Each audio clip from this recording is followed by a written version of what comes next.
Assalamu alaikum everyone. So today's question is that in the diagram triangle ABC and triangle CHK, these two are congruent.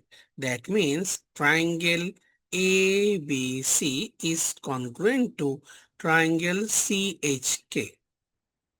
Given that AB equal to 14 centimeter, look, AB equal to 14 centimeter is given, AC equal to 18 centimeter, HK equal to 27 centimeter, angle BAC, that means this angle BAC is 114 and BAC also represent ACK.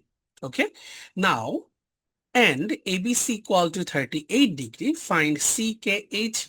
Then we need to find out the length of KB.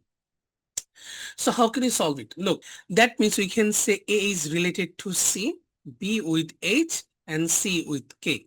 So here, if we want to find out angle CKH, look, question number A, angle CKH, this angle, we need to find out the measurement of this angle. So CKH represent this one, okay?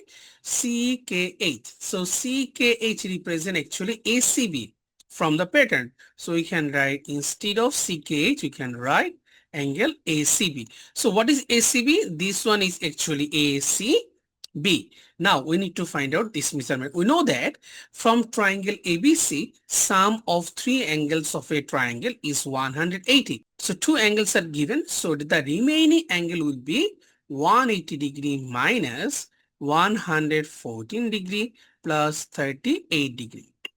Now 180 minus 8 plus 4 12, we have 1, 4 plus 1 5, so 152 degree. Then if we subtract 152 from 180, then we'll get 10 minus 2 will be 8, 7 minus 5 will be 2, 28 degree. And this is the solution of question number A. Okay, A done. Now we need to find out B, the length of KB. So this one is KB. Look, this one is KB. We need to find out KB. So instead of KB, can we write this one? Because we don't have the value of KB. But instead of KB, we can write KB can be written as BC minus KC. BC means this part. BC minus KC. Okay.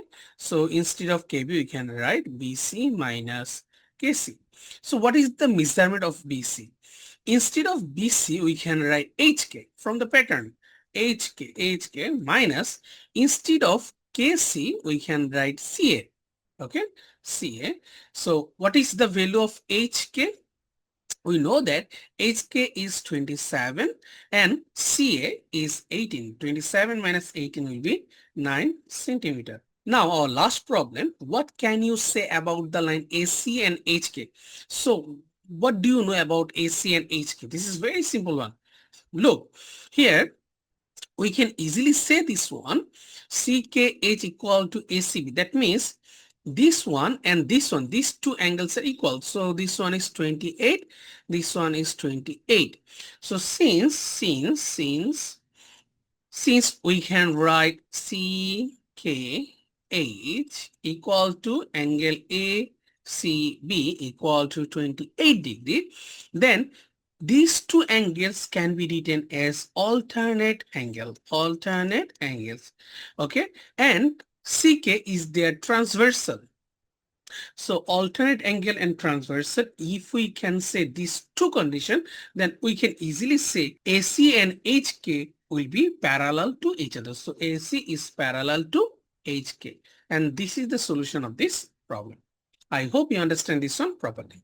So thank you very much for watching this video. See you soon on next video. Until then, Allah Hafiz, fi amanillah.